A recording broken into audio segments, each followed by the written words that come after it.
The U.S. deploys 4 B-1 bombers and 200 troops into the South China Sea.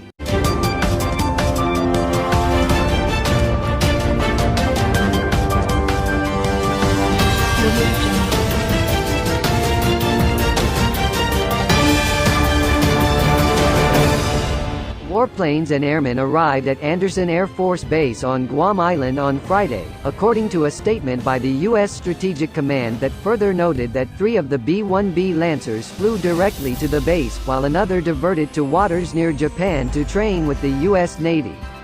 4 bombers and approximately 200 airmen from the 9th Bomb Squadron, 7th Bomb Wing, deployed to support Pacific Air Force's training efforts with allies, partners and joint forces, read the statement, pointing out that the warplanes would also take part in strategic deterrence missions to reinforce the rules-based international order in the Indo-Pacific region. The U.S. Air Force, however, did not specify for how long the new deployment would continue. The deployments came just one day after a pair of B-1s conducted a flyover of the South China Sea, making a 32-hour round trip from the Ellsworth Air Force Base in the U.S. state of South Dakota as part of a show of force operation in the region.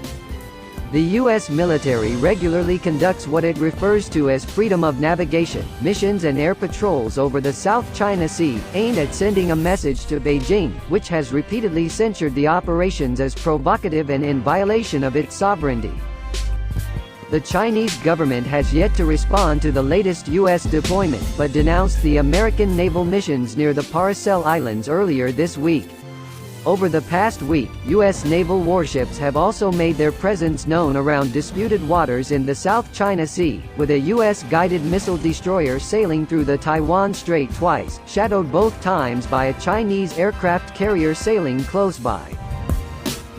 The destroyer was eventually escorted out of the area on Tuesday by Chinese air and naval forces after it trespassed near the contested Shisha Islands, also known as the Paracels, according to Beijing.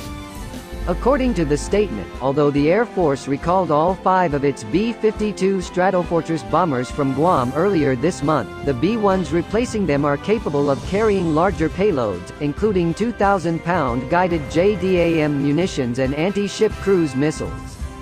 The growing American military presence in the region follows escalating rhetoric from U.S. President Donald Trump against Beijing, increasingly blaming the country for the ongoing coronavirus pandemic without pointing to any evidence to back his claims.